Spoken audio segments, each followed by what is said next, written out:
Hello മിച്ചന്മാരെ, welcome back to Mallu explain your. Cinema ആരംഭിക്കുന്നതന്നെ ഒരു മരം കാണിച്ചുകൊണ്ടാണ്. ആ മരത്തിനെ നിങ്ങളൊന്ന് നോക്കിക്കേ, ഒരൊറ്റ ഇല പോലും ഇല്ല. അതുപോലെ ആ ഒരു പ്രദേശത്ത് ഒറ്റപ്പെട്ട് കിടക്കുന്ന ഒരു മരമല്ലേ. എന്നാൽ വളരെ വ്യത്യസ്തമായിട്ടുള്ള ഒരു കാര്യം ആ ഒരു മരത്തിലുണ്ട്. അതെന്താണെന്ന് അറിയോ? ഒരു പെൺകുട്ടിയുടെ ഡെഡ് ബോഡി. അവളുടെ പേര് ജോസഫൈൻ എന്നാണ്. മരിച്ചുപോയ ജോസഫൈൻ എങ്ങനെ ഈ മരത്തിന്റെ മുകളിൽ വന്നു? ഈ കാര്യമാണ് ഈ കഥ മുഴുവനായിട്ടും ഇനി നമ്മൾ കേൾക്കാൻ പോകുന്നത്. അവളുടെ ആ ഒരു മരണത്തിന്റെ പിന്നിലെ രഹസ്യം തേടി നമ്മൾ പോവുകയാണ്. അതിന്റെ കൂടെ തന്നെ ആ ഒരു മൃതദേഹം കാണിച്ചുകൊണ്ട് ബാക്ക്ഗ്രൗണ്ടിൽ ഒരു വോയിസ് കൂടെ കേൾക്കുന്നുണ്ട്. അയാൾ പറയുന്ന കാര്യം എന്താ വെച്ചാൽ, ഈ ലോകത്തിലെ ഏറ്റവും പവിത്രമായത് വെളിച്ചമാണ്. വെളിച്ചം എന്നാൽ അവിടെ ഭയം ഉണ്ടാവില്ല, ദുഃഖം ഉണ്ടാവില്ല. വെളിച്ചമാണ് എല്ലാം. ആ വെളിച്ചം അത് ഞാനാണ് എന്നൊരാൾ പറയുന്നുണ്ട്. ജസ്റ്റ് ബാക്ക്ഗ്രൗണ്ടിൽ ആ ഒരു വോയിസ് കേൾപ്പിക്കുന്നു എന്ന് മാത്രം കേട്ടോ. അത് ആര് പറഞ്ഞു, എന്തിനു പറഞ്ഞു എന്നുള്ളതൊക്കെ മുന്നോട്ടേക്ക് പോകുമ്പോൾ നമുക്ക് മനസ്സിലാക്കാം. ഇതിനുശേഷം കാണിക്കുന്നത് റോസ് എന്നൊരു പോലീസുകാരിയാണ്. ഈ ഇടയായിട്ട് ഫോഴ്സിൽ ജോയിൻ ചെയ്തിട്ടേ ഉള്ളൂ. അപ്പൊ തന്നെ അവളുടെ സീനിയർ സ്റ്റാഫ് ആയിട്ടുള്ള കാള് അവൾക്കൊരു ജോലി കൊടുത്തിരിക്കുകയാണ്. ബോൺ ഹോം എന്നൊരു ഐലൻഡ് ഉണ്ട്. ആ ഐലൻഡിലെ ക്രിസ്റ്റി എന്ന് പറഞ്ഞൊരു പോലീസുകാരനെ പോയി കാണണം. അപ്പൊ അതിനു വേണ്ടിയിട്ട് അവളൊരു കപ്പലിൽ നേരെ ആ ഐലൻഡിലേക്ക് വന്നിട്ടുണ്ട്. വന്നപാട് തന്നെ ക്രിസ്റ്റി എന്ന് പറഞ്ഞിട്ടുള്ള ആ ഒരു ഓഫീസറെ പോയി കാണുന്നുണ്ട്. ഞാൻ കാള് പറഞ്ഞിട്ട് വന്നയാന്ന് റോസ് പറയണം. ഈ സമയത്ത് ക്രിസ്ത്യൻ പറയണം, ഓ കഴിഞ്ഞ 3 മാസമായിട്ട് അവനുമായിട്ട് സംസാരിക്കാൻ ഞാൻ ശ്രമിക്കുകയാണ്. ഇപ്പോഴാണല്ലേ ഒരു മറുപടിയുമായിട്ട് വന്നത്. എന്തായാലും നല്ല ദിവസമാണ്, കാരണം ഞാൻ ഇന്ന് റിട്ടയർഡ് ആവാൻ വേണ്ടി പോവാണ്. പക്ഷേ ഇത് നോർമൽ ആയിട്ടുള്ള ഒരു റിട്ടയർഡ് അല്ല, ഇത് എന്നെ കൊണ്ട് ഫോഴ്സ് ചെയ്ത് ചെയ്യിപ്പിക്കുന്നതാണ്. എന്തായാലും ഇതിനുശേഷം ക്രിസ്ത്യൻ ആ പോലീസുകാരൻ എല്ലാവരെയും വിളിച്ചു കൂട്ടിയിട്ട് അവസാനമായിട്ട് എല്ലാവരോടും സംസാരിക്കുകയാണ്. പോലീസിലായിരുന്നപ്പോൾ പരമാവധി നല്ല രീതിയിൽ നീതിയും ന്യായവും എല്ലാം നടപ്പാക്കാൻ ഞാൻ നോക്കിയിട്ടുണ്ട്. ഒരു പരിധി വരെ എന്നെ കൊണ്ട് അതിന് കഴിഞ്ഞിട്ടില്ല. പക്ഷെ നിങ്ങൾ അതുപോലെയുള്ള ഒരു പോലീസുകാരാവരുത്. ഇത് പറഞ്ഞ് പെട്ടെന്ന് ക്രിസ്ത്യൻ കയ്യിലുണ്ടായിരുന്ന ഒരു ഗണ്ണെടുക്കുകയാണ്. എന്നിട്ട് അവിടെ ഉണ്ടായിരുന്ന കമ്മീഷണർ അയാളുടെ നേരെ ആ ഒരു ഗണ്ണ് ചൂണ്ടാണ്. അയാളുടെ പേര് ബെയ്ക്ക് എന്നാണ്. ബെയ്ക്കിനോട് അവിടെ ഉണ്ടായിരുന്ന ഒരു ക്യാമറ എടുത്ത് അയാളെ ഷൂട്ട് ചെയ്യാൻ പറയുന്നുണ്ട്. ഇതേ നേരം തന്നെ ആ ക്യാമറയിലേക്ക് നോക്കിയിട്ട് ക്രിസ്ത്യൻ കൈ നീട്ടുകയാണ്. ആ സമയത്ത് ക്രിസ്ത്യന്റെ കയ്യിൽ ഒരു കാര്യം എഴുതി വെച്ചിട്ടുണ്ടായിരുന്നു, കാൾ മാർക്ക്. ഉടനടി തന്നെ ക്രിസ്ത്യൻ സൂയിസൈഡ് ചെയ്യാണ്. പിന്നീട് പെട്ടെന്ന് തന്നെ ഈ ഒരു കാര്യം റോസ് ഇപ്പോ അവളുടെ ബോസ് ആയിട്ടുള്ള കാൾ മാർക്കിനെ അറിയിക്കുകയാണ്. അധികം വൈകിയില്ല, കാളും നേരെ ഈ ഒരു ഐലൻഡിലേക്ക് വരുന്നുണ്ട്. മാത്രമല്ല വരുന്ന സമയത്ത് തന്നെ എന്താണ് ക്രിസ്ത്യന് സംഭവിച്ചത്, അവൻ ആത്മഹത്യ ചെയ്യാനുള്ള കാരണം അതെന്തായിരിക്കുമെന്ന് അവന്റെ കൂടെ വർക്ക് ചെയ്ത ആളോട് വിളിച്ചു ചോദിക്കുന്നുണ്ട്. ആ സമയത്ത് അവര് പറയുന്ന കാര്യം എന്താ വെച്ചാൽ, ഒരു 7 വർഷം മുന്നേ ഈ ഐലൻഡിൽ ഒരു കൊലപാതകം നടന്നു. ജോസഫൈൻ എന്നാണ് ആ ഒരു പെൺകുട്ടിയുടെ പേര്. അതുപോലെ തന്നെ അവളുടെ ഡെഡ് ബോഡി കിട്ടിയത് ഒരു മരത്തിന്റെ മുകളിൽ വെച്ചാണ്. തുടക്കത്തിലൊക്കെ എല്ലാവരും വിചാരിച്ചത് അതൊരു വെറും അപകട മരണം മാത്രമായിരിക്കുമെന്നാണ്. എന്നാൽ ക്രിസ്ത്യനായിരുന്നു അതൊരു കൊലപാതകമായിരിക്കുമെന്ന് ഭയങ്കരമായിട്ടുള്ള സംശയം. അപ്പൊ ആ ഒരു കേസിന്റെ പിന്നാലെ തന്നെയായിരുന്നു അദ്ദേഹം. എന്തോ ആ ഒരു കേസിന്റെ പിന്നാലെ നടന്ന് അയാൾ ആ ഒരു കേസിന്റെ പേരിൽ ഒബ്സസ് ആവാൻ തുടങ്ങി. മാത്രമല്ല അയാളുടെ ഭാര്യ വരെ വിട്ടുപോയി. ഡിപ്പാർട്ട്മെന്റിലുള്ള ആൾക്കാർ വരെ പിന്നെ അദ്ദേഹത്തെ റെസ്പെക്ട് ചെയ്യാതെ, ചിലപ്പോ ഇതിന്റെയൊക്കെ ആ ഒരു ഡിപ്രഷൻ കൊണ്ടായിരിക്കണം അദ്ദേഹം ആത്മഹത്യ ചെയ്തത്. അങ്ങനെ കുറച്ച് കാര്യങ്ങളൊക്കെ മനസ്സിലാക്കിയിട്ട് കാൾമാർക്ക് അങ്ങോട്ടേക്ക് എത്തുകയാണ്. പിന്നീട് അങ്ങോട്ടേക്ക് കാളിനെ പിക്ക് ചെയ്യാൻ വരുന്നത് റോസാണ്. അപ്പൊ റോസ് ഒരു കാര്യം ചോദിക്കുന്നുണ്ട്, സാറേ നിങ്ങൾ ഇത്ര വലിയ സുഹൃത്തായിരുന്നെങ്കിൽ കഴിഞ്ഞ 3 മാസമായിട്ട് ക്രിസ്ത്യൻ നിങ്ങളെ വിളിക്കാൻ ശ്രമിക്കുന്നുണ്ട്, എന്തുകൊണ്ട് തിരിച്ചു വിളിച്ചില്ല? അപ്പൊ കാള് പറയുന്നുണ്ട്, ചില കാര്യങ്ങളൊന്നും എനിക്ക് അങ്ങനെ തുറന്നു പറയാൻ കഴിയില്ല. അത് ഞങ്ങൾക്കിടയിലുള്ള മറ്റാരും അറിയാൻ ആഗ്രഹിക്കാത്ത ചില പ്രശ്നങ്ങൾ കാരണമാണ്. എന്തായാലും ഇതിനുശേഷം രണ്ടുപേരും സെമിത്തേരിയിലേക്ക് എത്തുകയാണ്. ക്രിസ്ത്യന്റെ ആ ഒരു ശവസംസ്കാര ചടങ്ങും കാര്യങ്ങളൊക്കെ നടക്കുന്നുണ്ട്. അവിടെ തന്നെ അദ്ദേഹത്തിന്റെ ഭാര്യയായിട്ടുള്ള ജൂൺ ഉണ്ട് കേട്ടോ. ഈ ജൂണുമായിട്ട് കാള് നേരത്തെ എന്തോ പരിചയം ഉണ്ടായിരുന്നു തോന്നുന്നു. അതുകൊണ്ട് വന്ന പാട് തന്നെ കണ്ണുകൾ കൊണ്ട് അവർ അങ്ങോട്ടും ഇങ്ങോട്ടും കമ്മ്യൂണിക്കേറ്റ് ചെയ്യുന്നുണ്ട്. എന്തായാലും ഇതെല്ലാം കഴിഞ്ഞ് ഇവര് നേരെ പോകുന്നത് പിന്നീട് സ്റ്റേഷനിലേക്കാണ്. ക്രിസ്ത്യൻ മരിക്കുന്നതിന് മുന്നേ തന്നെ ഒരു വീഡിയോ എടുത്ത് ഷൂട്ട് ചെയ്യാൻ പറഞ്ഞായിരുന്നല്ലോ. അതിൽ കയ്യില് കാൾമാർക്കിന്റെ പേര് എഴുതിയായിരുന്നു. അതിനർത്ഥം ഇൻഡയറക്റ്റ് ആയിട്ട് കാളിനോട് അവൻ സഹായം ചോദിക്കുന്നതല്ലേ. അവൻ അന്വേഷിച്ചുകൊണ്ടിരിക്കുന്ന ആ ഒരു കേസ്, ജോസഫൈൻ അവളുടെ ആ ഒരു മർഡർ, അത് അന്വേഷിച്ച് കണ്ടുപിടിക്കാൻ പറ്റിയില്ല. ആ ഡിപ്രഷനിലാണ് മിക്കവാറും ക്രിസ്ത്യൻ മരിച്ചിട്ടുണ്ടാവുക. തനിക്ക് കണ്ടുപിടിക്കാൻ പറ്റാത്ത കാര്യം കാളിനെ വിളിച്ച് അവനെ കൊണ്ട് അന്വേഷിപ്പിക്കാനായിരിക്കും ക്രിസ്ത്യൻ ഇങ്ങോട്ടേക്ക് വിളിച്ചതും. ബട്ട് കാൾ അതിന് റീപ്ലൈ ചെയ്തില്ല. ഇതേ നേരം തന്നെ അവിടുത്തെ ആ ഒരു പ്രധാന ചീഫ് ഓഫീസർ ആയിട്ടുള്ള ബേക്ക് ഇപ്പോ നമ്മുടെ കാളിനെ വിളിപ്പിക്കുകയാണ്. മാത്രമല്ല ഈ കാള്, മരിച്ചുപോയ ക്രിസ്ത്യൻ, ഈ ബേക്ക്, ഇവരെല്ലാവരും ഒരേ അക്കാഡമിയിൽ ഒരുമിച്ച് പഠിച്ചു വന്നവരാണ്. ഈ ബേക്കിനും അതുപോലെ തന്നെ കാളിനും ഒരിക്കലും അങ്ങോട്ടും ഇങ്ങോട്ടും സെറ്റ് ആവില്ല. അതുപോലെ ബേക്ക് ഒരു കാര്യം പറയുന്നുണ്ട്, വെറുതെ ഓരോന്ന് കണ്ട് എടുത്തു ചാടി കേസിലേക്ക് ഇറങ്ങാൻ നിൽക്കണ്ട, എനിക്കത് തീരെ ഇഷ്ടമല്ല, നീ നിന്റെ സ്ഥലത്തേക്ക് തന്നെ തിരിച്ചു പോയിക്കുമെന്ന് പറയാണ്. എന്നാൽ കാള് പറയാണ്, അത് പറയാൻ നീ ആരടാ, ഞാൻ എന്ത് ചെയ്യണം എന്ത് ചെയ്യേണ്ട എന്ന് തീരുമാനിക്കുന്നത് ഞാനാണ്. ഈ കമ്മീഷണർ ആയിട്ടുള്ള ബേക്കിനെ കുറിച്ച് പറയുകയാണെങ്കിൽ ഒരു കഴിവുമില്ലാത്ത ഒരു മണ്ടൻകുണാപ്പിയാണ് ഇയാൾ. ഈ ജോലി ചെയ്യാനേ അർഹതയില്ലാത്ത ഒരാൾ. എന്തായാലും ഇതിനുശേഷം കാൾമാർക്കും അതുപോലെ തന്നെ റോസും നേരെ ചെല്ലുന്നത് ക്രിസ്ത്യന്റെ വീട്ടിലേക്കാണ്. അവിടെ ചെന്ന് നോക്കുമ്പോൾ ജോസഫൈന്റെ മരണവുമായി ബന്ധപ്പെട്ട് ഒരുപാട് കാര്യങ്ങൾ സെർച്ച് ചെയ്ത് അതിന്റെ ആ ഒരു ഫോട്ടോസും ഡീറ്റെയിലും എല്ലാം അവിടെ ഉണ്ടായിരുന്നു. അതിൽ തന്നെ പ്രധാനമായിട്ടും ജോസഫൈൻ അന്ന് മരണപ്പെട്ട് കിടന്നപ്പോൾ എടുത്ത ഒരു ഫോട്ടോ, ഒരു വല്ലാത്ത പ്രത്യേകത ആ ഒരു ഫോട്ടോയ്ക്ക് ഉണ്ടായിരുന്നു. ആ ഒരു മരക്കമ്പിൽ കിടക്കുന്ന ജോസഫൈന് കാറ്റത്ത് പതിയെ അങ്ങോട്ടും ഇങ്ങോട്ടും മാടിക്കളിക്കുന്ന അവളുടെ ആ ഒരു മുടി, എന്തോ ഒരു പ്രത്യേകത ആ ഒരു ചിത്രത്തിനുണ്ട്. ആളുകൾ കണ്ടാലൊന്ന് നോക്കി പോകും കേട്ടോ. എന്നാൽ ഇതേ സമയം തന്നെ ആ വീട്ടിൽ വെച്ച് മറ്റെന്തോ ശബ്ദം കേട്ട ഭാഗത്തേക്ക് ഇവർ രണ്ടുപേരും ചെന്ന് നോക്കുമ്പോൾ ഒരു ചെറുപ്പക്കാരൻ ഒരു ചെയറിൽ മരിച്ച നിലയിൽ കാണുകയാണ്. അവൻ ആ ആത്മഹത്യ ചെയ്തതാണ്. അതുപോലെ അവിടെ ഉണ്ടായിരുന്ന കണ്ണാടിയിൽ സൂര്യപ്പ എന്നോട് ക്ഷമിക്കണം എന്ന് എഴുതി വെച്ചിട്ടുണ്ട്. അതായത് ഈ മരിച്ചു കിടക്കുന്ന ചെറുക്കൻ പേര് ഗോർഡൻ. ആത്മഹത്യ ചെയ്ത പോലീസുകാരനുണ്ടല്ലോ ക്രിസ്റ്റ്യൻ, അദ്ദേഹത്തിന്റെ മകനാണ് ഈ ഒരു ഗോർഡൻ. ശരിക്കും ഈ ഒരു കാര്യം കണ്ടപ്പോൾ കാൾമാർക്ക് ഒന്ന് ഷോക്കായി പോകുന്നുണ്ട്. വേഗം തന്നെ അധികാരികളെ വിവരം അറിയിക്കുന്നുണ്ട് കേട്ടോ. എന്നാൽ ഇതിനുശേഷം കാളിന് ഈ ഒരു ഐലൻഡിൽ നിൽക്കാൻ യാതൊരു താല്പര്യമില്ല. റോസിനോട് യാത്ര പറഞ്ഞ് പോകാൻ നിൽക്കുകയാണ്. എന്നാൽ റോസ് പറയുന്നത്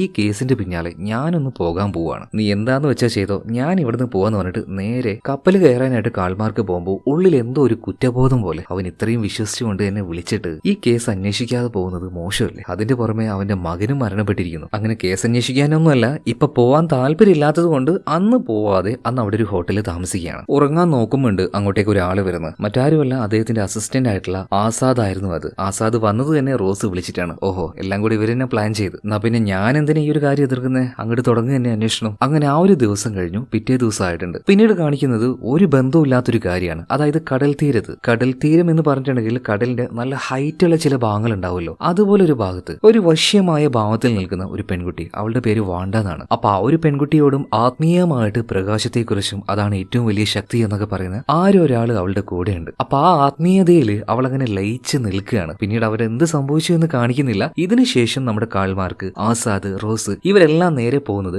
7 വർഷം മുന്നേ മരണപ്പെട്ടു പോയ ജോസഫൈൻ, അവളുടെ ഡെഡ് ബോഡി കിട്ടിയ ആ ഒരു മരത്തിന്റെ അരികിലേക്കാണ്. പോലീസിന്റെ റിപ്പോർട്ടിൽ പറയുന്നത് ഈ മരത്തിന്റെ കുറച്ച് അപ്പുറത്ത് കൂടെ ചെറിയൊരു റോഡുണ്ട്. ആ റോഡിലൂടെ സൈക്കിൾ ഓടിച്ചു വരുന്ന സമയത്ത് അവൾ ആരോ വണ്ടി വെച്ച് ഇടിച്ചു. അപ്പൊ ആ ഇടിയുടെ ഫോഴ്സിലാണ് അവളുടെ ആ ഒരു ബോഡി തെറിച്ചു പോയിട്ട് മരക്കൊമ്പിൽ വന്ന് വീണത്. എന്നാലും ഇത്ര ഹൈറ്റിൽ ഇത്രയും ദൂരത്തേക്ക് എങ്ങനെ അവളുടെ ബോഡി വന്ന് വീഴും എന്നൊരു സംശയം കാൾമാർക്കിന് തോന്നുന്നുണ്ട്. എന്തായാലും റിപ്പോർട്ടിൽ എന്തൊക്കെയോ ചില മിസ്റ്റേക്കുകളുണ്ട്. അത് എഴുതിയവൻ എന്തായാലും അത്ര മേനെയുള്ളവനല്ല. നിങ്ങൾ ഒരു കാര്യം ചെയ്യുക, അവള് പഠിച്ച, അതായത് ജോസഫീൻ പഠിച്ച ഒരു സ്കൂളിലേക്ക് ഒന്ന് പോയി നോക്ക്, ഞാൻ വേറൊരു സ്ഥലത്തേക്ക് പോയിട്ട് വരാന്ന് പറഞ്ഞിട്ട് ജോസഫീൻ പഠിച്ച ആ ഒരു സ്കൂളിലേക്ക് ഇപ്പോ റോസിനെയും അതുപോലെ തന്നെ ആസാദിനെ അയക്കാണ്. അവളുമായി ബന്ധപ്പെട്ട് എന്തെങ്കിലും ഒരു കാര്യം അവിടുന്ന് കിട്ടാൻ വേണ്ടിയിട്ട്. എന്തായാലും അങ്ങോട്ടേക്ക് ചെന്ന് നോക്കുമ്പോൾ അവിടെ തന്നെ ഉണ്ടായിരുന്ന സൈമൺ എന്ന പേരുള്ള ഒരു ടീച്ചറിനെ ഇവർ പരിചയപ്പെടുകയാണ്. ആ ടീച്ചറിനോട് സംസാരിച്ച് നോക്കുമ്പോൾ ഇവർക്കെല്ലാം ജോസഫീനെ നന്നായിട്ട് അറിയാം. ഒരു പ്രത്യേകതരം ടാലന്റ് ഉള്ള ആളാണ്, നന്നായിട്ട് ചിത്രം വരക്കും, ഫോട്ടോ എടുക്കും. അപ്പൊ അവൾ എടുത്തു വെച്ച കുറെ അധികം ഫോട്ടോസ് കാണിച്ചു കൊടുക്കുന്നുണ്ട്. ഈ ചത്ത പക്ഷികളുണ്ടല്ലോ, ഒരു പ്രത്യേകമായ ഒരു എന്താ പറയാ കലാപരമായ രീതിയിൽ അതിന്റെ ഫോട്ടോ എടുക്കുക, ചിത്രം വരക്കുക എന്നൊക്കെ പറയുന്നത് അവൾക്ക് ഭയങ്കര താല്പര്യമുള്ള കാര്യമായിരുന്നു. അപ്പൊ ആ ഒരു ചിത്രങ്ങളെല്ലാം അവർ നോക്കുന്നുണ്ട്. ഇതിനുശേഷം ആ ഒരു സ്കൂൾ വിട്ട് ഇറങ്ങാൻ നിൽക്കുമ്പോൾ ഈ ചില സ്കൂളുകളിൽ യോഗ പ്രാക്ടീസ് എന്നൊക്കെ പറഞ്ഞിട്ട് സ്പിരിച്വൽ ആയിട്ട് ക്ലാസ് കൊടുക്കുന്ന ചില സെക്ഷൻ ഉണ്ടാവുമല്ലോ. അപ്പൊ അങ്ങനെ ഒരു കാര്യം നമ്മുടെ ഈ റോസ് കാണുകയാണ്. നേരെ അങ്ങോട്ടേക്ക് ചെല്ലുന്നുണ്ട്. ഒരു ലേഡിയാണ് അവിടെയുള്ള സ്റ്റുഡൻസിന് ഈ കാര്യങ്ങളൊക്കെ പറഞ്ഞു കൊടുക്കുന്നത്. ആ ലേഡിയുടെ പേര് ഒരു വ്യത്യസ്ത പേരാണ് കേട്ടോ, പിർജോ. അപ്പൊ പിർജോ പറയുന്ന കാര്യങ്ങൾ ഈ പ്രകാശമാണ് എല്ലാം, അതിനെ നമ്മൾ സ്വീകരിക്കുകയാണെങ്കിൽ നമുക്ക് ഭയം ഉണ്ടാവില്ല, സമാധാനം ഉണ്ടാവും, സന്തോഷം ഉണ്ടാവും എന്നൊക്കെ അവൾ ഇങ്ങനെ പറഞ്ഞു കൊടുക്കുകയാണ്. അതായത് സിനിമയുടെ ആരംഭത്തിൽ ഏതോ ഒരാൾ പറഞ്ഞില്ലേ, അയാളുടെ അതേ വാക്യങ്ങൾ തന്നെയാണ് പിർജോ പറഞ്ഞു കൊടുക്കുന്നത്. മേ ബി ആ ആളുടെ ശിഷ്യയായിരിക്കണം ഈ ഒരു പിർജോ. എന്തോ ഈ ഒരു ക്ലാസ് കേട്ടപ്പോൾ കുറച്ചു നേരം ഒന്ന് കേട്ടിരിക്കാം എന്ന് റോസിന് തോന്നുകയാണ്. ഇതേ നേരം തന്നെ ഞാൻ വേറൊരു സ്ഥലത്തേക്ക് പോയിട്ട് വരാമെന്ന് പറഞ്ഞിട്ട് പോയ കാൾമാർക്ക് നേരെ ചെന്നത് മരിച്ചുപോയ ക്രിസ്റ്റ്യന്റെ ഭാര്യ ഉണ്ടല്ലോ ജോൺ, അവളെ കാണാനാണ്. എന്ന് ഇവിടെ വെച്ച ഒരു കിടിലൻ ട്വിസ്റ്റ് അത് നമ്മുടെ കാൾ അറിയാണ് കേട്ടോ. അതെന്താന്ന് വെച്ചിട്ടുണ്ടെങ്കിൽ ക്രിസ്റ്റ്യൻ അതുപോലെ തന്നെ ജോൺ ഇവർ വിവാഹം കഴിക്കുന്നതിന് മുന്നേ തന്നെ ഈ ജൂണുമായിട്ട് കാൾമാർക്കിന് ഒരു റിലേഷൻ ഉണ്ടായിരുന്നു. എല്ലാ തരത്തിലും പ്രണയമായിട്ടും ശാരീരികമായിട്ടും എല്ലാ തരത്തിലും റിലേഷൻ ഉണ്ടായിരുന്നു. അതുപോലെ ഇപ്പൊ മരിച്ചുപോയ ഒരു പയ്യനുണ്ടല്ലോ ക്രിസ്റ്റ്യന്റെ മകൻ, അതായത് ക്രിസ്റ്റ്യന്റെയും ജൂണിന്റെയും മകൻ ഗോർഡൻ, ശരിക്കും അത് ക്രിസ്റ്റ്യന്റെ മകനല്ല,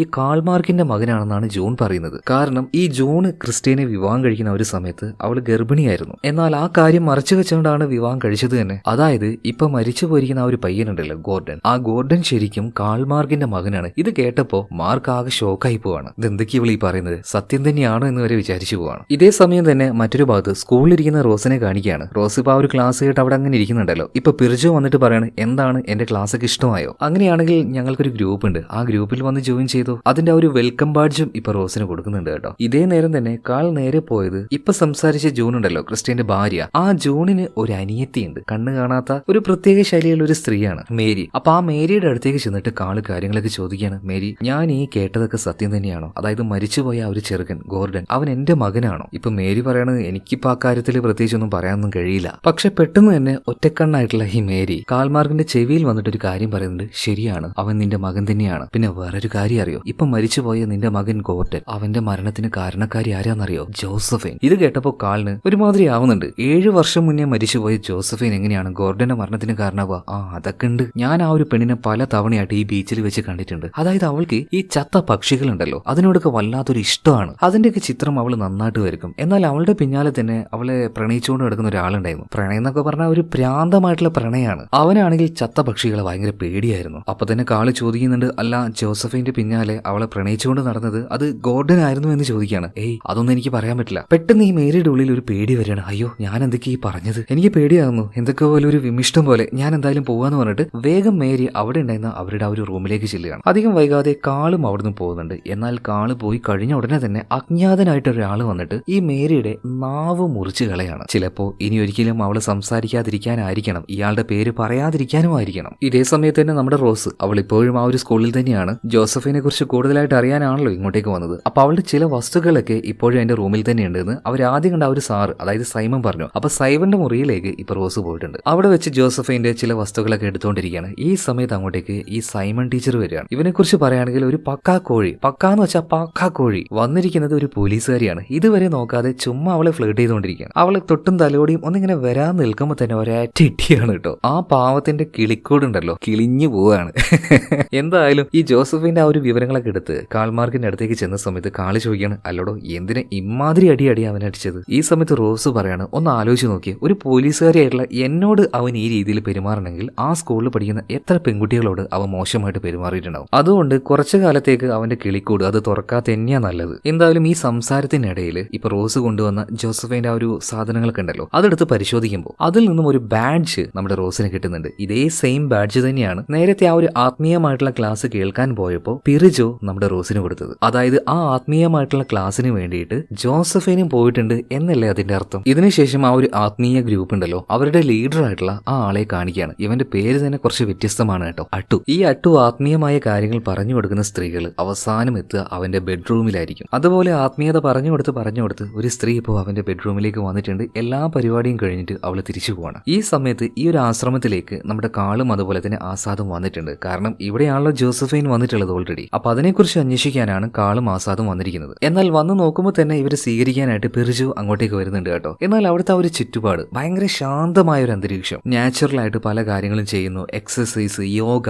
അങ്ങനെയൊക്കെ പറഞ്ഞിട്ട് കാണുമ്പോൾ തന്നെ മൈൻഡിനും മനസ്സിനും ഒരു റിലാക്സേഷൻ കിട്ടുന്ന ഒരു പരിപാടിയാണ് ടോട്ടലായിട്ട് അവിടെ എല്ലാവരും ചെയ്യുന്നത്. അങ്ങോട്ടേക്ക് വന്ന് അവിടെ ഉണ്ടായിരുന്ന പിറിജോയോട് കാളും അതുപോലെ തന്നെ ആസാദും കാര്യങ്ങളൊക്കെ സംസാരിക്കുകയാണ്. പ്രത്യേകിച്ച് ഒന്നും ഇവർക്ക് തോന്നുന്നില്ല. ഭയങ്കര കൂളായിട്ടുള്ള ആൾക്കാർ. പിറിജോയാണ് ഇവിടുത്തെ എല്ലാ കാര്യങ്ങളും നോക്കുന്നത്. എന്നാൽ ഇവരുടെ ആത്മീയ ഗുരു എന്ന് പറയുന്നത് അത് അട്ടുവാണ്. അട്ടുവിനെ കാണാൻ പറ്റുമോ ചോദിച്ചപ്പോൾ അയാൾ ഇവിടെ ഇല്ല, പുറത്ത് എവിടെയോ പോയിട്ടുണ്ട്. ഓക്കെ ശരി, എന്നാൽ ഞങ്ങൾ പിന്നെ വരാന്ന് പറഞ്ഞിട്ട് കാളും അതുപോലെ തന്നെ ആസാദും ഇവിടുന്ന് പോവാണ്. അതേ നേരം തന്നെ നമ്മൾ കുറച്ചു നേരം മുന്നേ ഒരു പെൺകുട്ടിയെ കണ്ടായിരുന്നല്ലോ, ഓർമ്മയുണ്ടോ നിങ്ങൾക്ക്? വാണ്ട. തീരത്തോട് ചേർന്ന് നിൽക്കുന്ന നല്ല ഉയരമുള്ള ഭാഗത്ത് വെച്ച് ആത്മീയമായിട്ട് ചില കാര്യങ്ങളൊക്കെ സംസാരിച്ച ആ ഒരു പെൺകുട്ടി, അവളുടെ ഡെഡ് ബോഡി ഇപ്പൊ അവിടെ കാണിക്കുന്നുണ്ട്. അതായത് ആ ഒരു തീരത്തിൽ തന്നെ ഒരു പാറയിൽ വീണ് കിടക്കുന്ന രീതിയിൽ. ഇതുവരെയായിട്ടും ആ ഒരു ബോഡി അതാരും കണ്ടെത്തിയിട്ടില്ല തോന്നുന്നു. ഇതിനുശേഷം കാൾ, ആസാദ് ഇവർ രണ്ടുപേരും കാണിക്കുകയാണ്. ഇവരിപ്പോ ആ ഒരു യോഗ ആശ്രമത്തിൽ പോയിട്ട് തിരിച്ചു വരുമ്പോൾ ഇവർക്കൊരു കോള് വരുന്നുണ്ട്. അപ്പോഴാണ് കാൾ ആ ഒരു കാര്യം അറിയുന്നത്. അവന്റെ ആദ്യത്തെ ആ ഒരു ഗേൾ ഫ്രണ്ട് ഉണ്ടല്ലോ ജൂണിന്റെ അനിയത്തിയായിട്ടുള്ള മേരി, ഒറ്റക്കണ്ണായിട്ടുള്ള ആ ഒരു മേരിയോട് അന്ന് അവൻ സംസാരിച്ചതാണ്. അതിനുശേഷം അവിടുന്ന് വന്നപ്പോ മേരിയുടെ നാക്ക് ആരോ ഒരാൾ മുറിച്ചെടുത്തിട്ടുണ്ട്. അപ്പൊ ആ ഒരു വിവരം അതറിഞ്ഞ വാർഡിനെ കാള് നേരെ ആശുപത്രിയിലേക്ക് പോവാണ്. അവൾക്ക് എന്തായാലും സംസാരിക്കാൻ കഴിയില്ലല്ലോ. അതുകൊണ്ട് തന്നെ ഇതാരെ ചെയ്തെന്ന് ചോദിക്കുമ്പോൾ ഒരു വെള്ള പേപ്പറിൽ അവൾ ആ പേര് എഴുതി കൊടുക്കുന്നുണ്ട്,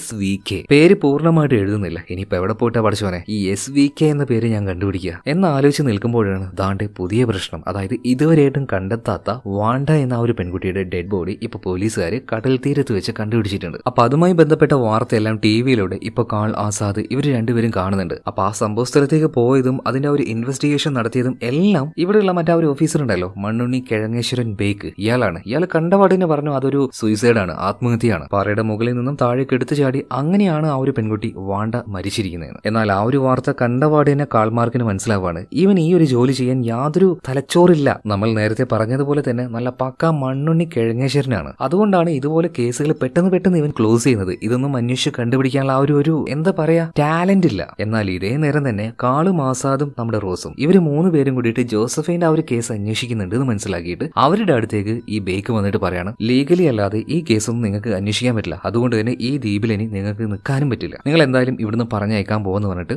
ലീഗലി തന്നെ ഈ ഒരു ഐലൻഡിൽ നിന്നും ഇവരെ പുറത്താക്കാൻ നോക്കുകയാണ്. എന്നാൽ പോകുന്ന സമയത്ത് നമ്മുടെ കാൾമാർക്കിന്റെ ഉള്ളിൽ ഭയങ്കര സംശയം കേട്ടോ. ഇവരൊന്ന് റിപ്പോർട്ടിൽ ശ്രദ്ധിക്കാത്തതും പറയാത്തതുമായിട്ടുള്ള ഒരു കാര്യമുണ്ട്. അതായത് മരിച്ചുപോയ 7 വർഷം മുന്നേ മരിച്ചുപോയ ജോസഫൈൻ, അതുപോലെ തന്നെ ഇപ്പൊ മരണപ്പെട്ടു പോയ ഈ വാണ്ട, ഈ 2 ആൾക്കാരും മരിക്കുന്ന സമയത്ത് ഗർഭിണികളായിരുന്നു. പോരാത്തതിന് മറ്റൊരു കോമൺ കണക്ഷൻ കൂടെ ഇവരുടെ ഇടയിലുണ്ട്. ഈ മരിക്കുന്നതിന് മുന്നേ ജോസഫൈനും അതുപോലെ തന്നെ വാണ്ടയും ആ ഒരു യോഗാശ്രമത്തിൽ പോയിട്ടുണ്ട്. പല കാര്യങ്ങളിലും കണക്ഷൻ കാണാൻ പറ്റിയ കാൾമാർക്കിന് ഇവിടെ അങ്ങ് പോകാൻ പറ്റുന്നില്ല. പക്ഷേ ഇവിടെ നിൽക്കാനും പറ്റില്ല. അതുകൊണ്ട് തന്നെ റോസിനോട് ഒരു കാര്യം പറയുന്നുണ്ട്. അവിടുത്തെ കാര്യങ്ങളൊക്കെ നോക്കുന്ന ആ ഒരു പെണ്ണുണ്ടല്ലോ പിർജോ, അവള് നിനക്കൊരു വെൽക്കം ബാഡ്ജ് തന്നിട്ടില്ല. ഒരു കാര്യം ചെയ്യ്, നീ അങ്ങോട്ടേക്ക് പോ. നീ ഒരു പോലീസുകാരിയാണെന്ന് എന്തായാലും അവൾക്കറിയില്ല. പോകുമ്പോൾ ആസാദിന്റെ ഫോണും കയ്യിൽ വെച്ചോന്ന് പറയണം. അങ്ങനെ ഇവരെല്ലാവരും കപ്പലിലേക്ക് കയറുന്നുണ്ട്. പിന്നീട് ആരും കാണാതെ റോസ് കപ്പലിൽ നിന്ന് വെള്ളത്തിലേക്ക് എടുത്തു ചാടി നേരെ കരയിലേക്ക് പോകുന്നുണ്ട്. ഇതിനുശേഷം ആ ഒരു ആശ്രമത്തിൽ കാണിക്കുകയാണ്. ഈ ആശ്രമത്തിന്റെ പ്രധാന ഒരു പ്രത്യേകത എന്താ വെച്ചാൽ ഇവിടെ TV ഉണ്ടാവില്ല, അതുപോലെ തന്നെ ഫോൺ ഉണ്ടാവില്ല, പുറത്തെ വാർത്തകളൊന്നും ഉള്ളിലുള്ളവർ അറിയില്ല. അതുകൊണ്ട് തന്നെ ഈ വാണ്ട മരണപ്പെട്ട വിവരം ഇവിടെയുള്ള ആൾക്കാർ ആരും അറിഞ്ഞിട്ടില്ല. ഈ സമയത്ത് വാണ്ടയുടെ ഒരു സുഹൃത്തുണ്ട്. അപ്പൊ ആ ഒരു ലേഡി വന്നിട്ട് നമ്മുടെ പിർജയോട് മേഡം ഒന്ന് പുറത്തേക്ക് വരൂ, ചില കാര്യങ്ങൾ സംസാരിക്കാനെന്ന് പറയണം. എന്താ കാര്യം എന്ന് പിർജ ചോദിച്ചപ്പോൾ അത് പിന്നെ മേഡം വാണ്ടയെ 2-3 ദിവസമായിട്ട് കാണാനില്ല, പോലീസിൽ പോയിട്ട് ഒരു കംപ്ലൈന്റ് കൊടുത്താലോ എന്ന് ആലോചിക്കുന്നുണ്ട് ഞാൻ. ആയിക്കോട്ടെ അതിനെന്താന്ന് പറഞ്ഞിട്ട് ഭയങ്കര കൂളായിട്ട് നോർമലായിട്ട് തന്നെ അവർ സംസാരിച്ചുകൊണ്ട് വരുമ്പോൾ പെട്ടെന്ന് പിർജോ കയ്യിലുണ്ടായിരുന്ന ഒരു ബെൽറ്റ് ഉപയോഗിച്ച്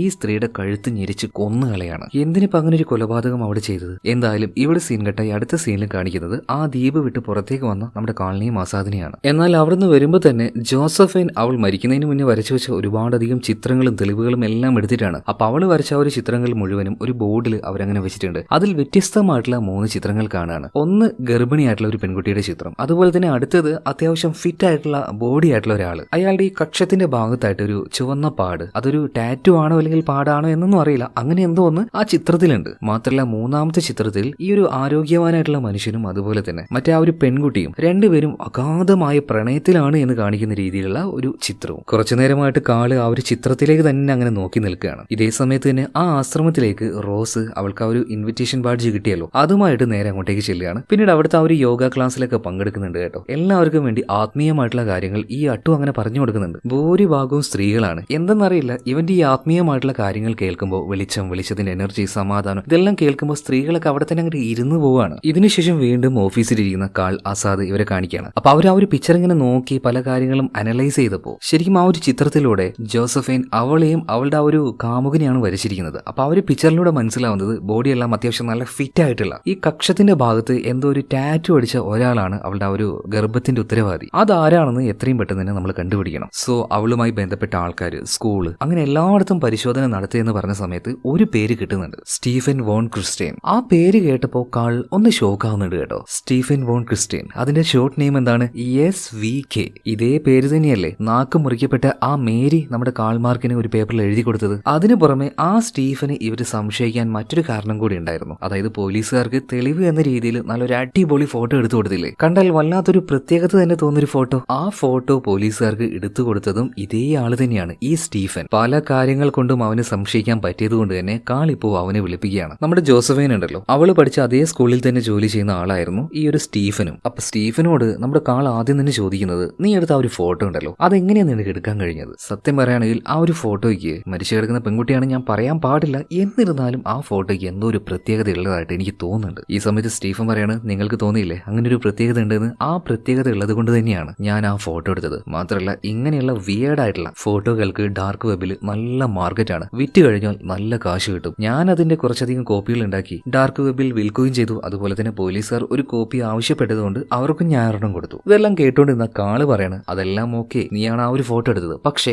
അവള് മരിച്ച ആ ഒരു സമയത്ത് കറക്റ്റ് ആയിട്ട് നീ എങ്ങനെ അങ്ങോട്ടേക്ക് എത്തിയത്? ഇപ്പൊ സ്റ്റീഫൻ പറയാണ്, സാറേ അതിനു മുന്നേറ്റ് ഞാൻ വേറൊരു കാര്യം പറയട്ടെ, മറ്റാരെ കുറിച്ചെല്ലാം മരിച്ചുപോയ ഇതേ ജോസഫിനെ കുറിച്ച് തന്നെ. ജോസഫൈൻ പഠിച്ച ആ ഒരു സ്കൂളിലെ ഒരു ആർട്ട് ടീച്ചറായിരുന്നു ഞാൻ. ചിത്രം വരക്കാനൊക്കെ പിള്ളേരെ പഠിപ്പിച്ചു കൊടുക്കും. അപ്പൊ എന്റെ കീഴിലെ സ്റ്റുഡൻസിൽ എനിക്ക് ഏറ്റവും ഇഷ്ടം അവളോടായിരുന്നു. കാരണം എന്താണെന്നറിയോ, അവളെപ്പോലെ ടാലന്റഡ് ആയിട്ടുള്ള ഒരു ആർട്ട് സ്റ്റുഡന്റ് എന്റെ കീഴിൽ ഉണ്ടായിരുന്നില്ല. ഒരു ചിത്രം വരക്കുക എന്നൊക്കെ പറഞ്ഞാൽ അതിനൊരു ലൈഫ് കൊടുക്കുന്ന പോലെയാണ്. അവൾ അങ്ങനെയാണ് അതിനെ വരക്കുക. അതിന് കൂടുതലായിട്ട് ട്രെയിനിങ് ഒന്നും ഞാൻ കൊടുക്കേണ്ട ഒരു ആവശ്യം ഉണ്ടായിട്ടുണ്ടായിരുന്നില്ല. അത്രയും ടാലന്റ് ആയിരുന്നു അവൾ. പിന്നീട് ഒരു ദിവസം വ്യത്യസ്തമായിട്ടുള്ള ഒരു ആശയം അവൾക്ക് തോന്നി. അതായത് ചത്ത പക്ഷികളുണ്ടല്ലോ അതിന്റെ ആ ഒരു ചിത്രങ്ങൾ വരക്കണമെന്ന് ഒരു ഭ്രാന്തമായിട്ടുള്ള വ്യത്യസ്തമായിട്ടുള്ള ഐഡിയ ആയിട്ട് തോന്നി. അതുകൊണ്ട് തന്നെ ചത്ത പക്ഷികളെ ഞങ്ങൾ ശേഖരിച്ചു, അതിന്റെ ആ ഒരു ചിത്രവും അവൾ വരച്ചു. ഇതിനൊന്നും യാതൊരു ട്രെയിനിങ്ങും ഞാൻ കൊടുക്കേണ്ടി വന്നില്ല. ഈ ബോൺ ടാലന്റഡ്, ജനിച്ചവാടെയുള്ള കഴിവ് എന്നൊക്കെ പറയില്ലേ, അതുപോലെ അത്രയും എക്സ്ട്രീംലി ടാലന്റഡ് ആയിട്ടുള്ള ഒരു പെൺകുട്ടി തന്നെയായിരുന്നു കേട്ടോ ജോസഫൈൻ. ഇതെല്ലാം കേട്ടോണ്ടിരിക്കുമ്പോൾ തലച്ചോറുള്ള ഒരാൾക്ക് മനസ്സിലാവുമല്ലോ. അതായത് അവളുടെ ആ ഒരു ടാലന്റ് കണ്ട് അവളോട് നന്നായിട്ട് അട്രാക്ഷൻ തന്നെ ഈ ഒരു സ്റ്റീഫന് തോന്നിയിട്ടുണ്ട്. അവന്റെ ആ ഒരു സംസാരത്തില്, ആ വർണ്ണനയില് ആ കാര്യം ഇപ്പൊ കാളിനും ആസാദിനും മനസ്സിലായി. പോരാത്തതിന് മേരി പറഞ്ഞൊരു കാര്യമുണ്ട്. അതായത് ജോസഫൈനെ മേരി ശ്രദ്ധിക്കാറുണ്ടായിരുന്നു. തീരത്തെല്ലാം വന്ന് ചത്ത പക്ഷികളുമായിട്ട് അതിന് ശേഖരിച്ച് കിടക്കുന്ന ആ ഒരു ജോസഫൈനെ അവളുടെ കൂടെ തന്നെ ഒരാളുണ്ടാവും. അവളെ വല്ലാണ്ട് പ്രണയിക്കുന്ന, ഒരു ഭ്രാന്തമായിട്ട് പ്രണയിക്കുന്ന ഒരാള്. ആ ആള്, മേരി പറഞ്ഞ ആ ആള് അതാരാണെന്ന് ഇപ്പൊ കാളിന് മനസ്സിലായി. ഈ നിൽക്കുന്ന സ്റ്റീഫൻ തന്നെയാണത്. അപ്പൊ സ്റ്റീഫനോട് ഡയറക്റ്റ് ആയിട്ട് തന്നെ കാള് ചോദിക്കുന്നുണ്ട്, നീ അവളെ നന്നായിട്ട് പ്രണയിച്ചില്ലായിരുന്നു, ഇഷ്ടമായിരുന്നില്ലേ, നിങ്ങൾ തമ്മിൽ എന്തെങ്കിലും ബന്ധം ഉണ്ടായിരുന്നോ, നീ കാരണമാണോ അവള് പ്രഗ്നന്റ് ആയത്? ഇത് കേട്ടപ്പോൾ സ്റ്റീഫന്റെ മുഖം ആകെ മാറുകയാണ്. ഇല്ല സാറേ, ഞാനല്ല. ആത്മാർത്ഥമായിട്ട് ഞാൻ അവളെ പ്രണയിച്ചിട്ടുണ്ടെങ്കിലും അവൾ പ്രണയിച്ചത് മറ്റൊരാളെ ആയിരുന്നു. ആ ആള് വഴിയാണ് അവൾ ഗർഭിണിയായത്. കേട്ട സമയത്ത് എനിക്ക് ഒരുപാട് സങ്കടം ഉണ്ടായിരുന്നു. പക്ഷേ പറഞ്ഞിട്ട് എന്താ കാര്യം? അതുപോലെ ഒരു സ്റ്റുഡന്റിനെ പ്രണയിച്ചതിന്റെ പേരിൽ എന്റെ ജോലിയും പോയി. കഷ്ടപ്പെട്ടു, നല്ലോണം ഞാൻ കഷ്ടപ്പെട്ടു. അങ്ങനെ ഇരിക്കുമ്പോഴാണ് ഈ മരത്തിന്റെ ചില്ലയിൽ മരിച്ചു കിടക്കുന്ന അവളുടെ ഒരു ഡെഡ് ബോഡി ഞാൻ കണ്ടത്. ഭയങ്കരമായ ഒരു ആർട്ട് ഞാൻ അവിടെ കണ്ടു. അതുകൊണ്ടാണ് ആ ഒരു ഫോട്ടോ ഞാൻ എടുത്തതും ബ്ലാക്ക് മാർക്കറ്റിൽ അത് വിറ്റതും. സാമ്പത്തികമായിട്ട് എനിക്ക് ചില ബുദ്ധിമുട്ടുകൾ ഉണ്ടായിരുന്നു. അതുകൊണ്ടാണ് ആ സമയത്താണ് അതിൽ നിന്ന് ഒരു കോപ്പി പോലീസുകാർ ചോദിച്ചത്. എന്നാൽ ഈ സമയത്ത് കാള് പറയുന്നത് ഒരിക്കലുമല്ല, നീ പറയുന്നത് നുണയാണ്. നിന്റെ ആ ഒരു പ്രണയം അവള് നിഷേധിച്ചത് കൊണ്ട് തന്നെ അവളെ കൊന്ന് ആ ഒരു മരത്തിന്റെ മുകളിലിട്ടത് നീയാണ്. കൂടുതലായിട്ടൊന്നും നീ സംസാരിക്കേണ്ട. അവനെ അറസ്റ്റ് ചെയ്തുകൊണ്ട് ഇവർ നേരെ സ്റ്റേഷനിലേക്ക് പോകണം. അങ്ങനെ പോകുന്ന സമയത്ത് മുഴുവനും സ്റ്റീഫൻ പറയുന്ന ഒരു കാര്യം, സാറേ നിങ്ങൾ എന്നെ തെറ്റിദ്ധരിച്ചു, ഞാനല്ല ആ ഒരു കൊലപാതകം ചെയ്തത്. എവിടെ വേണമെങ്കിലും സത്യം ചെയ്ത് ഞാൻ പറയാം, ആ കൊലപാതകം ചെയ്ത് ഞാനല്ല. ഇതിനുശേഷം കാണിക്കുന്നത് ആശ്രമത്തിൽ പോയ നമ്മുടെ റോസാണ്. റോസ് ഇതുവരെയായിട്ടും ആശ്രമത്തിൽ പോയതിനു ശേഷം നമ്മുടെ കാളിനെ കോണ്ടാക്ട് ചെയ്തിട്ടേ ഇല്ല. അവളുടെ കയ്യിലുണ്ടായിരുന്ന ഫോണും കാര്യങ്ങളൊക്കെ പിറിച്ചോ മേടിച്ചു വെച്ചിട്ടുണ്ട്. എന്നാൽ ഒരു സെക്കൻഡ് ഫോൺ കാൾ അവളുടെ കയ്യിൽ കൊടുത്ത് ഏൽപ്പിച്ചിട്ടുണ്ട്. അവിടെ എന്ത് നടന്നാലും അപ്പൊ തന്നെ വിളിച്ചു പറയാൻ വേണ്ടിയിട്ട്. എന്തായാലും ഇപ്പൊ ആ ഒരു ആശ്രമത്തിലാണല്ലോ റോസ് ഉള്ളത്. അതുകൊണ്ട് തന്നെ ഇവിടുത്തെ ആത്മീയ ഗുരുവായിട്ടുള്ള അട്ടുവിനെ കുറിച്ച് പിറിച്ചോട് ചോദിക്കുന്നുണ്ട്. ആ ഒരു നേരത്ത് പിറിച്ചോണ്ടല്ലോ അട്ടുവിനെ കുറിച്ച് വാനോളം പൊക്കി അങ്ങോട്ട് പറയാണ്. അത്രയും കാര്യമാണ് ഇവിടെയുള്ള എല്ലാവർക്കും ഈ അട്ടുവിനോട്. എന്തായാലും ആത്മീയ ഗുരുവായിട്ടുള്ള അട്ടു സ്ത്രീകളുടെ മനസ്സിൽ അട്ടയെ പോലെ പറ്റിപ്പിടിച്ച് കിടക്കുകയാണ് ഇപ്പോ. അങ്ങനെ അട്ടുവിനെ കാണാനായിട്ട് റോസ് പോവാണ്. അവന്റെ ആത്മീയമായിട്ടുള്ള ആ വാക്കുകൾ കേൾക്കാനായിട്ട് അവന്റെ അടുത്തേക്ക് റോസ് പോയിരിക്കുകയാണ്. അവനിപ്പോ റോസിന്റെ കൈകളിൽ കയറി പിടിക്കുന്നുണ്ട്. അട്ടു ഇതുപോലൊരു ആത്മീയ ഗുരുവായിട്ട് മാറിയത് വെറും ഉടായ്പ കൊണ്ട് മാത്രമല്ല, അതിനായിട്ടുള്ള ചില ടാലന്റ് അവന്റെ കയ്യിൽ ഉള്ളത് കൊണ്ട് തന്നെയാണ്. റോസിന്റെ കയ്യിൽ ഇപ്പൊ അവൻ പിടിക്കുന്നുണ്ട്. അവളുടെ ഹൃദയത്തിന്റെ സ്പന്ദനം തന്നെ അതിലൂടെ അവൻ മനസ്സിലാക്കുന്നുണ്ട്. അതായത് ഉള്ളിൽ ഒരുപാട് നേറി വിഷമത്തോടെ നടക്കുന്ന ആളാണ് ഈ റോസ്. അപ്പോൾ അവളുടെ ആ ഒരു വിഷമം മനസ്സിലാക്കുകയാണ്. അവളോടൊന്ന് റിലാക്സ് ആവാൻ പറയുന്നുണ്ട്. പതിയെ പതിയെ അവളുടെ ഉള്ളിലുള്ള ഓരോ കാര്യങ്ങളായിട്ട് ഈ അട്ടു പുറത്തേക്ക് എടുക്കാൻ തുടങ്ങുകയാണ്. നിന്റെ ഉള്ളിൽ വലിയൊരു വിഷമമുണ്ട്, നീ ചെറിയ പ്രായത്തിൽ ഭയങ്കരമായിട്ട് അബ്യൂസ് ചെയ്യപ്പെട്ടിട്ടില്ലേ? അതേ എന്ന് അവള് തലയാട്ടുകയാണ്. അതും ഏറ്റവും അടുത്ത നീ ഒരുപാട് സ്നേഹിക്കുന്ന ഒരാൾ കാരണം. അതെ, എന്റെ അച്ഛൻ തന്നെയാണ് എന്നെ സെക്ഷുവലി അബ്യൂസ് ചെയ്തത്. അതും ഒരു തവണയല്ല, പല തവണയായിട്ട്. സഹിക്കാവുന്നതിലും അപ്പുറം ഞാൻ ക്ഷമിച്ചു. ഒരു സമയത്ത് എന്നെ കൊണ്ട് പറ്റിയില്ല. അതുകൊണ്ട് എന്റെ ദേഷ്യം മുഴുവൻ ഞാൻ അയാളുടെ ദേഹത്ത് തീർത്തു. നാട്ടുകാരെല്ലാവരും ഇതറിഞ്ഞു. അധികം വൈകാതെ അയാളെ പോലീസ് അറസ്റ്റ് ചെയ്തു. പിന്നീട് കുറച്ചു ദിവസം കഴിഞ്ഞപ്പോൾ അയാൾ പുറത്തിറങ്ങി. അയാൾക്ക് അപമാനം സഹിക്കാൻ പറ്റിയില്ല. എന്റെ മുന്നിൽ വെച്ച് തന്നെ അയാൾ തീ കൊളുത്തി സ്വയം മരിച്ചു കളഞ്ഞു. ഇതെല്ലാം അവളുടെ ചെറുപ്പകാലത്തിൽ ഉണ്ടായതുകൊണ്ട് തന്നെ ഒരു ട്രോമ പോലെ ഇപ്പോഴും മൈൻഡിൽ കിടക്കുന്നുണ്ട്. എന്നാൽ അട്ടു പറയാണ്, അതെല്ലാം വിട്ടേക്ക്, മുഴുവനായിട്ടും വിട്ടേക്ക്. നിന്റെ മനസ്സിലേക്ക് വെളിച്ചം കൊണ്ടുപോവാ. ആ വെളിച്ചം നിന്റെ മനസ്സിലെ എല്ലാ ദുഃഖത്തിനെയും കൊണ്ടുകളയും. ആ വെളിച്ചം തരാൻ പോകുന്ന എന്നെ നീ ട്രസ്റ്റ് ചെയ്യ്, എന്നിലേക്ക് പോവാ. സത്യം പറയുകയാണെങ്കിൽ കേസ് അന്വേഷിക്കാൻ വന്ന റോസ് ആ കാര്യം എല്ലാം മറന്നുപോയി. ആ ആത്മീയ ഗുരുവിന്റെ ആ വാക്കുകളിൽ ശരിക്കും അവള് ലയിച്ചു പോയി എന്ന് പറയാലോ. ഇതുപോലെയുള്ള തട്ടിപ്പ് നടത്തുന്ന ആത്മീയ ഗുരുക്കള് ഇവര് വെറും ഉടായ്പ മാത്രമല്ല, ഇവർക്ക് നന്നായിട്ട് മെന്റലിസം ചെയ്യാനും അറിയാൻ തോന്നുന്നു. എന്തായാലും ഇതിനുശേഷം കാണിക്കുന്നത് നമ്മുടെ കാളിനെയാണ്. കാളിപ്പോ അസിസ്റ്റന്റ് ആയിട്ടുള്ള ആസാദിനോട് ഒരു കാര്യം പറയുന്നുണ്ട്. ഇവൻ ഡാർക്ക് വെബിൽ ഫോട്ടോയും കാര്യങ്ങളൊക്കെ വെക്കുന്ന ആളല്ലേ, എന്തായാലും അവന്റെ പ്രൊഫൈൽ ഒന്ന് ചെക്ക് ചെയ്തേക്ക്. ഇതല്ലാതെ അവൻ വേറെന്തെങ്കിലും വിറ്റിനോ എന്നൊന്ന് നോക്കണമല്ലോ. അങ്ങനെ നോക്കുമ്പോൾ ഏതോ ഒരു നാക്ക് ഇവൻ ഡാർക്ക് വെബിൽ വിറ്റിട്ടുണ്ട്, വിൽക്കാൻ വേണ്ടി വെച്ചിട്ടുണ്ട് കേട്ടോ. ഇതേ നേരം തന്നെ ജയിലിൽ കിടക്കുന്ന ഈ സ്റ്റീഫൻ കാളിനോട് എന്തോ പറയാനുണ്ട് എന്ന് പറഞ്ഞിട്ട് നേരെ അങ്ങോട്ടേക്ക് കാളിനെ വിളിപ്പിക്കുകയാണ്. എന്നിട്ട് സ്റ്റീഫൻ ഒരു കാര്യം പറയുന്നുണ്ട്, സാറേ നിങ്ങൾ പറഞ്ഞതൊക്കെ ശരിയാണ്. ആ ഒരു കൊലപാതകവുമായിട്ട് എനിക്ക് ചെറിയൊരു ബന്ധമുണ്ട്, വളരെ ചെറിയൊരു ബന്ധം മാത്രം. അതായത് അവൾ മരിച്ചു കിടന്നത് ആ മരത്തിന്റെ മുകളിലല്ലായിരുന്നു. ഞാൻ അതിലൂടെ പോകുന്ന സമയത്ത് യാദൃശികമായിട്ട് നിലത്ത് വീണ് കിടക്കുന്ന മരിച്ചു കിടക്കുന്ന അവളെ കണ്ടു. അവൾക്ക് പൾസോ കാര്യങ്ങളൊന്നും ഉണ്ടായിരുന്നില്ല, മൂക്കിലൂടെയൊക്കെ രക്തം വരുന്നുണ്ടായിരുന്നു. അവൾ മരിച്ചു എന്ന് എനിക്ക് ബോധ്യമായി. ഞാൻ കുറെ നേരം അവളുടെ ആ ഒരു ഫോട്ടോ എടുത്തു. പക്ഷെ അപ്പോഴൊന്നും എനിക്കൊരു സാറ്റിസ്ഫാക്ഷൻ വന്നില്ല. ഞാനൊരു ആർട്ടിസ്റ്റ് ആണല്ലോ. ഒരു ആർട്ടിസ്റ്റിക് ലെവലിൽ ഒരു ഫോട്ടോ എടുക്കാനായിട്ട് ഞാൻ തന്നെയാണ് അവളുടെ ആ ഒരു ബോഡി കൊണ്ടുപോയിട്ട് മരത്തിന്റെ ചില്ലയിൽ വെച്ചതും ഒരുപാട് ഫോട്ടോകൾ എടുത്തതും. ഇത്രയും കാര്യങ്ങൾ ഞാൻ ചെയ്തിട്ടുണ്ടെന്ന് പറയാണ്. എന്നാൽ കാള് പറയാണ്, പൊന്നു മോനെ, നീ ഇപ്പോഴും എന്നോട് കുറേ നുണ പറയുന്നുണ്ട്. നിന്റെ ഡാർക്ക് വെബ് പ്രൊഫൈലും കാര്യങ്ങളൊക്കെ ഞങ്ങൾ പരിശോധിച്ച് നോക്കി. നീ ഒരു നാക്ക് വെട്ടിയിട്ടില്ലേ? അതിന്റെ DNA ടെസ്റ്റും കാര്യങ്ങളൊക്കെ ഞങ്ങൾ ചെയ്തു.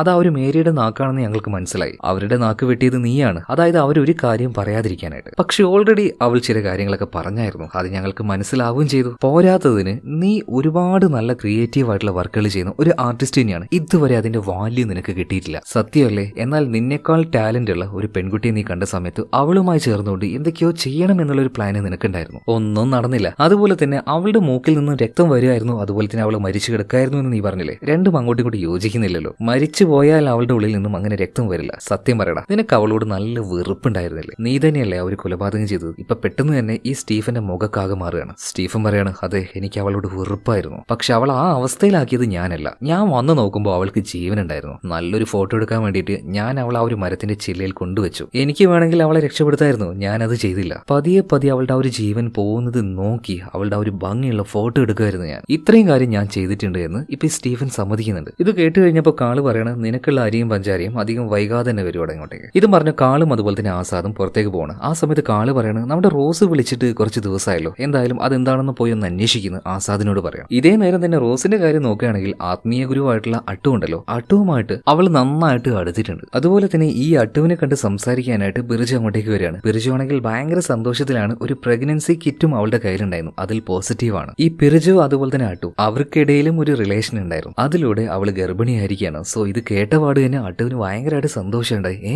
നീ ഗർഭിണിയാണല്ലേ, ഇനി ജനിക്കാൻ പോകുന്ന ആ ഒരു കുഞ്ഞുണ്ടല്ലോ അതൊരു പുണ്യ ജന്മമായിരിക്കും. ഒരേ രക്തത്തിൽ പിറന്ന രണ്ടാളുകൾ ഒരുമിച്ചപ്പോഴുണ്ടായ ഒരു പുണ്യ ജന്മം. അതിനർത്ഥം എന്താണെന്ന് നിങ്ങൾക്ക് മനസ്സിലായോ? ഈ ബിർജു അതുപോലെ തന്നെ അട്ടു രണ്ടുപേരും സഹോദരി സഹോദരങ്ങളാണ്. എന്തൊരു വൃത്തികെട്ട കാര്യമാണല്ലേ. ആത്മീയത എന്ന പേരിൽ രണ്ടുപേരും കാണിച്ചു കൂട്ടുന്ന ഓരോ കാര്യങ്ങൾ. എന്നിട്ട് എന്തോ വലിയ കാര്യം അച്ചീവ് ചെയ്ത പോലെയാണ് ബിർജു അതുപോലെ തന്നെ അട്ടു രണ്ടുപേരും ഇരിക്കുന്നത്. ഇതിനുശേഷം കാളിനെയും ആസാദിനെയും കാണിക്കാണ്. രണ്ടുപേരും ഈ കേസന്വേഷണത്തിന്റെ ഭാഗമായിട്ട് ട്രാവൽ ചെയ്യുന്ന സമയത്ത് ഒരു കോള് വരുന്നുണ്ട്. അതായത് ഇവര് പിടിച്ചുകൊണ്ടുപോയി സ്റ്റീഫൻ സ്വന്തം ശരീരത്തിൽ മുറിവുണ്ടാക്കി അവന് ഹോസ്പിറ്റലിലേക്ക് കൊണ്ടുപോയി. എന്നാൽ ഹോസ്പിറ്റലിൽ വെച്ച് അവൻ ചാടിപ്പോയിട്ടുണ്ട്. പോകുന്നതിന് മുന്നേ ആയിട്ട് ഡോക്ടറിന്റെ ചെവിയിൽ ഒരു സ്വകാര്യം പറഞ്ഞിട്ടുണ്ട്. അതായത് ഈ പോലീസുകാർ അവനെ അറസ്റ്റ് ചെയ്യാൻ വന്ന സമയത്ത് ഒരു വലിയ കലാരൂപം ഉണ്ടാക്കാനുള്ള ശ്രമത്തിലായിരുന്നു അവന്. അത് കംപ്ലീറ്റ് ആകാൻ അവനെ കൊണ്ട് പറ്റിയില്ല. എന്നാൽ അത് പൂർത്തീകരിക്കാൻ വേണ്ടി പോവാണ് ഇപ്പൊ ഈ ഒരു സ്റ്റീഫൻ. അപ്പൊ അത് കണ്ടപാട് തന്നെ കാലിന് കാര്യം മനസ്സിലായി. അതായത് അന്ന് ആ ഒരു വർക്ക്ഷോപ്പിലേക്ക് ചെന്ന സമയത്ത് അവൻ അവിടെ കാര്യമായിട്ട് എന്തോന്ന് ചെയ്തുകൊണ്ടിരിക്കുകയാണ്. നേരെ രണ്ടുപേരും ആ ഒരു വർക്ക്ഷോപ്പിലേക്ക് ചെല്ലുന്നുണ്ട്. ഇതേ സമയത്ത് തന്നെ വലിയൊരു പ്രൊജക്ടറിൽ മരിച്ചു കിടക്കുന്ന ജോസഫിന്റെ ആ ഒരു ഫോട്ടോ വെച്ചിട്ടുണ്ട്. മാത്രമല്ല ഡാർക്ക് വെബിൽ ഈ ഒരു വിഷ്വൽ എല്ലാം വെച്ച് ലൈവ് പോയിക്കൊണ്ടിരിക്കുകയാണ്. അപ്പൊ അതിലിപ്പോ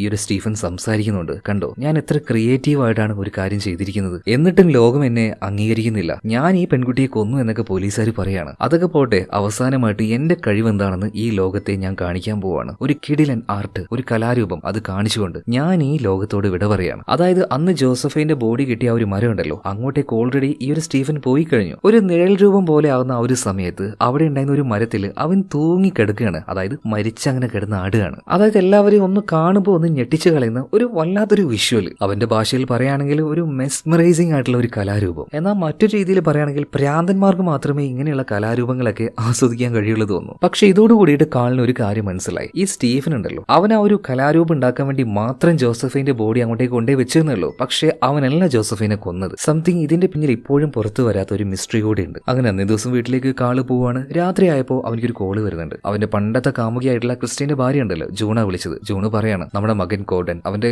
ചെറുപ്പകാലത്തെ ഫോട്ടോ ഒന്നും നീ കണ്ടിട്ടില്ലല്ലോ, എന്തായാലും കുറച്ച് ഫോട്ടോസ് ഞാൻ അയക്കുന്നുണ്ട്. അങ്ങനെ ആ ഒരു ഫോട്ടോ ജൂൺ അയച്ചു കൊടുക്കുകയാണ്. കാളിപ്പോ ആ ഒരു ഫോട്ടോ അങ്ങനെ നോക്കി നിൽക്കുമ്പോൾ പെട്ടെന്ന് ഒരു കാര്യം ഓർമ്മ വരികയാണ്. അതായത് മരിക്കുന്ന സമയത്ത് കോഡൻ ഒരു കാര്യം എഴുതി വെച്ചായിരുന്നു. അച്ഛാ, എന്നോട് ക്ഷമിക്കണം, അച്ഛനോട് ചെയ്തതിലെല്ലാം ഞാൻ മാപ്പ് ചോദിക്കുന്നു, എനിക്ക് വിഷമം താങ്ങാൻ കഴിയുന്നില്ല, അതുകൊണ്ടാണ് ഞാൻ മരിക്കുന്നത് എന്ന രീതിയിൽ അവനൊരു നോട്ട് ചോര കൊണ്ട് കണ്ണാടിയിൽ എഴുതി വെച്ചായിരുന്നു. എന്തുകൊണ്ട് അത് എഴുതി വെച്ചു എന്നതിനെ കുറിച്ച് ഇപ്പോഴാണ് കാള ആലോചിക്കുന്നത്. സംതിങ്, അപ്പൊ അതിന്റെ പിന്നിൽ മറ്റെന്തോ ഒരു കാരണമില്ലേ, മിസ്റ്ററി, പിന്നെയും ദുരൂഹതകൾ. അതുകൊണ്ട് തന്നെ കാൾ വേഗം പഴയ കാമുകിയായിട്ടുള്ള ജോണിനെ വിളിച്ചിട്ട് മകന്റെ, അതായത് ഗോഡന്റെ എല്ലാ ഫോട്ടോസും സെൻഡ് ചെയ്യാൻ വേണ്ടി പറയുന്നുണ്ട്. അങ്ങനെ എല്ലാ ഫോട്ടോയും പരിശോധിച്ച് നോക്കുമ്പോൾ മരിച്ചുപോയ ഈ ഗോഡൻ, അതുപോലെ തന്നെ 7 വർഷം മുന്നേ മരിച്ചുപോയ ജോസഫൈൻ, ഇവരെല്ലാവരും ഒരുമിച്ച് നിൽക്കുന്ന ഫോട്ടോ, അതിന്റെ കൂടെ തന്നെ ആ ഒരു ആത്മീയ ഗുരുവായിട്ടുള്ള അട്ടു, അവനും ഇവരുടെ കൂടെ നിൽക്കുന്ന ഒരുപാടധികം ഫോട്ടോസ്. അതായത് ഇവരെല്ലാം ഒരുമിച്ചായിരുന്നു, ഇവർക്കെല്ലാം നേരത്തെ അറിയാം. അതിനിടയിൽ ഈ അട്ടുവിന്റെ ഷർട്ട് ഇടാത്തൊരു ഫോട്ടോയും അവിടെ ഉണ്ടായിരുന്നു. ആ ഫോട്ടോയിൽ അവന്റെ കക്ഷത്തായിട്ട് ഒരു ചുവന്ന പാട് കാണുന്നുണ്ട്. അപ്പൊ തന്നെ ഇപ്പൊ നമ്മുടെ കാലിനൊരു കാര്യം മനസ്സിലായി. അതായത് ജോസഫൈൻ വരച്ചു വെച്ച ആ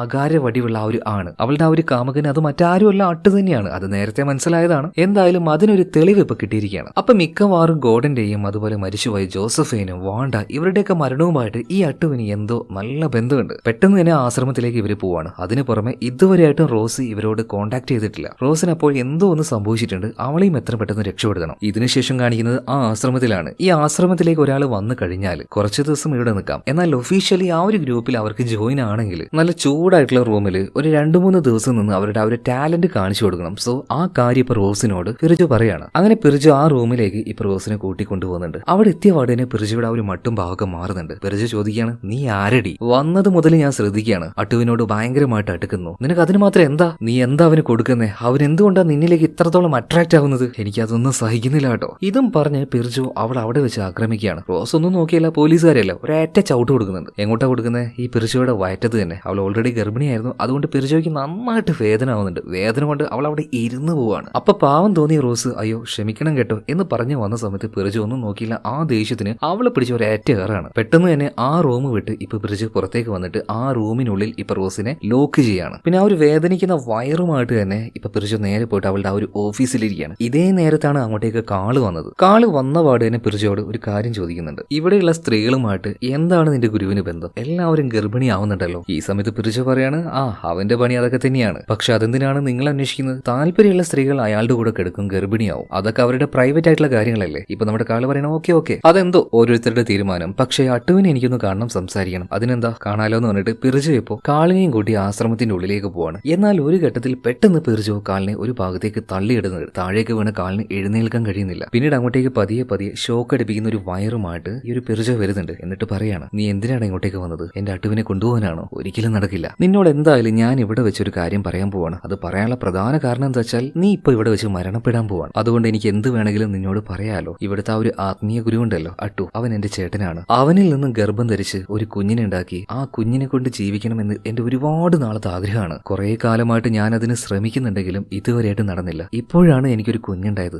ഇപ്പൊ ആ ഒരു കുഞ്ഞിന്റെ അവസ്ഥ കണ്ടോ? അത് പോകുമെന്ന് എനിക്ക് തോന്നുന്നത്. എന്നാൽ എന്നെ പോലെ വേറെ കുറേയധികം പെൺകുട്ടികൾ വന്നിട്ട് വളരെ എളുപ്പത്തിൽ അവന്റെ അടുത്തേക്ക് പോയിട്ട് ഗർഭിണിയാവുന്നു. നീ ഈ തേടിക്കൊണ്ടിരിക്കുന്ന ജോസഫൈന്, അതുപോലെ തന്നെ ഇപ്പൊ മരിച്ച വാണ്ട, അവരെല്ലാം എന്റെ ചേട്ടനിലൂടെ ഗർഭിണിയായപ്പോ എനിക്കത് സഹിക്കാൻ പറ്റിയില്ല. അതുകൊണ്ട് അവരെല്ലാവരെയും ഇല്ലാതാക്കിയത് ഞാൻ തന്നെയാ. എന്നാൽ ഈ സമയത്ത് കാൾ ഒരു കാര്യം പറയുന്നുണ്ട്, ദയവ് ചെയ്ത് ഞാൻ പറയുന്ന കേക്ക്, നിനക്ക് ബ്ലീഡിങ് വരുന്നുണ്ട്, ഞാൻ നിന്നെ ഹോസ്പിറ്റലിലേക്ക് കൊണ്ടുപോകാം. എന്ന് അതൊന്നും കേൾക്കാതെ കാളിന്റെ ദേഹത്ത് ആ ഒരു ഷോക്ക് വയറും വെച്ച് അവൾ അവിടുന്ന് പോവാണ്. അവൻ ഓട്ടോമാറ്റിക് ആയിട്ട് മരിച്ചോളും എന്ന് കരുതിയിട്ട്. എന്നാൽ യാദൃശികമായിട്ടൊരു കാര്യം സംഭവിക്കുന്നുണ്ട്. ഇതേ ആശ്രമത്തിൽ റോസിനെ തേടിക്കൊണ്ടിരിക്കുന്ന കാളിന്റെ അസിസ്റ്റന്റ് ആസാദ് ഇപ്പൊ കാളിനെ കാണുകയാണ്, കാളിനെ രക്ഷപ്പെടുത്തുന്നുണ്ട്. ഇതേ സമയത്ത് തന്നെ റോസിനെ നോക്കുകയാണെങ്കിൽ അവൾ ആ ഒരു ചൂടുള്ള റൂമിൽ ലോക്കായി കിടക്കുകയാണല്ലോ. ലോക്ക് ആക്കിയത് ഇതേ പിർജോ തന്നെയാണ്. എന്നാൽ എങ്ങനെയെങ്കിലും ഇവിടുന്ന് രക്ഷപ്പെട്ടു പോകണല്ലോ. അതുകൊണ്ട് തന്നെ റോസ് അവിടെ ഉണ്ടായിരുന്ന ഒരു കണ്ണാടിയുടെ കഷ്ണം എടുക്കുകയാണ്. സൂര്യപ്രകാശം നന്നായിട്ട് ഉള്ളിലേക്ക് വരുന്നുണ്ട്. അപ്പൊ ആ ഒരു പ്രകാശം തട്ടിച്ച് ആ പേപ്പർ കത്തിച്ച് ആ റൂമിന് തന്നെ തീയിടുകയാണ്. ഇതേ നേരം തന്നെ ചോര ഒലിപ്പിച്ചുകൊണ്ട് അട്ടുവിന്റെ അടുത്തേക്ക് പിർജോ ചെന്നിട്ട്, ഇതുപോലെ പോലീസുകാർ വന്നിട്ടുണ്ട്, പ്രശ്നമാണ്, നീ വേഗം രക്ഷപ്പെട്ടു എന്നൊക്കെ പറയുന്നുണ്ട്. ഇതേ നേരം ആകെ പേടിച്ചു പോയ അട്ടുവാണെങ്കിൽ അവിടുന്ന് ഓടി രക്ഷപ്പെടുകയാണ്. അപ്പോഴേക്കും ആ റൂമിൽ പൂട്ടിയിട്ട റോസിനെ ഈ കാളും അതുപോലെ തന്നെ ആസാദും പോയിട്ട് രക്ഷപ്പെടുത്തുന്നുണ്ട്. പിന്നീട് അട്ടുവിനെ പിടിക്കാനായിട്ട് അവന്റെ ആ ഒരു റൂമിലേക്ക് വന്ന സമയത്ത് അവിടെ ഇരുന്ന രീതിയിൽ ഒരുപാട് ചോരയും പോയിട്ട് മരിച്ചു കിടക്കുന്ന പിർജോയെ കാണുകയാണ്. എന്നാലും അട്ടുവിനെ വിടാൻ പറ്റില്ല. ഒരു തരത്തിൽ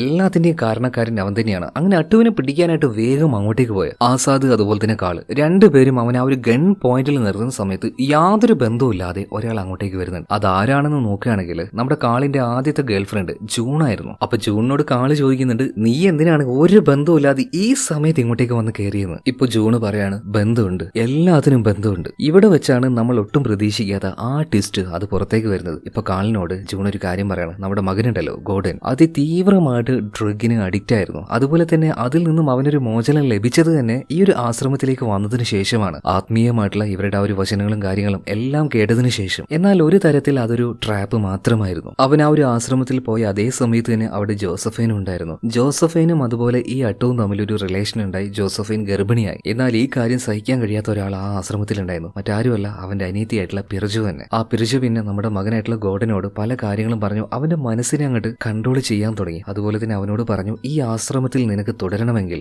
ആത്മീയമായി ഈ ഒരു സ്ഥലത്ത് നിനക്ക് നിൽക്കണമെങ്കിൽ നീ തീർച്ചയായിട്ടും ജോസഫിനെ കൊല്ലണമെന്ന്. പരമാവധി അവന് ബ്രെയിൻ വാഷ് ചെയ്ത് ആ രീതിയിലേക്ക് പിർജു അവനെ കൊണ്ടുവന്നു. എന്നാൽ നമ്മുടെ മകൻ ഗോഡന് ഒരിക്കലും ആ ഒരു കാര്യം ചെയ്യാൻ കഴിയില്ലായിരുന്നു. അവൻ എന്നോട് എല്ലാ കാര്യം തുറന്നു പറഞ്ഞു. ആ ആശ്രമത്തിൽ നിന്ന് പുറത്തേക്ക് പോകണമോ എന്ന് നല്ല പേടി അവനുണ്ടായിരുന്നു. പക്ഷെ ഒരിക്കലും അവനെ കൊണ്ട് ജോസഫിനെ കൊല്ലാനും കഴിയില്ല. ആ സമയത്താണ് ഒരു ദിവസം രാവിലെ ഞാൻ പോകുന്ന സമയത്ത് എനിക്ക് ഓപ്പോസിറ്റ് ആയിട്ട് ജോസഫിൻ വരുന്നത് ഞാൻ കണ്ടത്. അപ്പം മകന് വേണ്ടിയിട്ട് അവന്റെ ആ ഒരു പഴയ ദുശീലത്തിലേക്ക് അവൻ പോവാതിരിക്കാൻ വേണ്ടി ആ ആശ്രമത്തിൽ തന്നെ അവൻ നിൽക്കാൻ വേണ്ടിയിട്ട് ഞാൻ രണ്ടും കൽപ്പിച്ച് അത് ചെയ്തു. മകന് കൊടുത്ത ഒരു ജോലി അത് അമ്മ ചെയ്ത് തീർക്കുകയാണ്. അതായത് ജോൺ ഓടിക്കുന്ന ഒരു വണ്ടി കൊണ്ട് ജോസഫൈനെ ഒരൊറ്റ ഇടിയിടിക്കുകയാണ്. അങ്ങനെയാണ് ജോസഫൈന് അപകടം സംഭവിച്ച് ആ റോഡരികിൽ വീണ് കിടന്നത്. എന്നാൽ പിന്നീട് ആ ആശ്രമത്തിൽ ഗോർഡനെ അവർ നിർത്തിയില്ല, പുറത്താക്കി. അതിന്റെ കൂടെ തന്നെ അവൻ വീണ്ടും ഡ്രഗ് അഡിക്റ്റ് ആയി. മാത്രമല്ല പിന്നീട് ഈ ഒരു കേസ് അന്വേഷിച്ചത് എന്റെ ഹസ്ബൻഡ് ക്രിസ്ത്യൻ ആണല്ലോ. ഒരു പരിധി വരെ എല്ലാം അദ്ദേഹം കണ്ടുപിടിച്ചു. എന്നാൽ അവസാനം അദ്ദേഹം വല്ലാത്തൊരു ആശയക്കുഴപ്പത്തിലായിരുന്നു. അതായത് ജോസഫൈനെ കൊന്നത് നമ്മുടെ മകൻ തന്നെ എന്നായിരുന്നു അദ്ദേഹം വിശ്വസിച്ചത്. പക്ഷേ അതിലെന്തോ ഒരു മിസ്റ്റേക്ക് ഉണ്ടെന്നും അദ്ദേഹത്തിന് മനസ്സിലായി. എന്നാൽ തീവ്രമായിട്ട് തന്നെ ആ ഒരു കേസിന്റെ പിന്നാലെ പോയി എല്ലാ സത്യവും കണ്ടുപിടിക്കാനായിട്ട് അദ്ദേഹം ഒരുപാട് ശ്രമിച്ചു. പക്ഷെ ഡിപ്പാർട്ട്മെന്റ് അതിന് സമ്മതിച്ചില്ല. അവർ ഒരുപാട് തവണ ക്രിസ്ത്യനെ അതിൽ നിന്നും പിന്തിരിപ്പിക്കാനും അതുപോലെ തന്നെ മാനസികമായിട്ട് ഒരുപാട് ടോർച്ചർ ചെയ്യാൻ നോക്കി. അപ്പൊ അതിന്റെ ആ ഒരു വിഷമത്തിലാണ് ക്രിസ്ത്യൻ അന്ന് സൂയിസൈഡ് ചെയ്തത്. അതുപോലെ തന്നെ അച്ഛൻ മരിക്കാൻ കാരണം ഞാനാണല്ലോ എന്നുള്ള ആ ഒരു കുറ്റബോധത്തിലാണ് ഗോർഡനും ആത്മഹത്യ ചെയ്തത്. അതായത് ഗോർഡനും ക്രിസ്ത്യനും വിചാരിക്കുന്നത് അവര് അച്ഛനും മകനുമാണെന്നാണ്. എന്നാൽ യഥാർത്ഥത്തിൽ ഗോർഡന്റെ അച്ഛൻ അത് കാളാണ്. ആ കാര്യം ജൂണിന് മാത്രമേ അറിയുള്ളൂ. ഇപ്പോ ഇങ്ങോട്ടേക്ക് വന്നപ്പോൾ കാളിനോടും ആ ഒരു കാര്യം പറഞ്ഞിട്ടുണ്ട്. എന്നാൽ മരിക്കുന്നതുവരെ ക്രിസ്ത്യനും അതുപോലെ തന്നെ ഗോർഡനും ഈ ഒരു രഹസ്യം അറിയില്ലായിരുന്നു. അതുകൊണ്ട് തന്നെ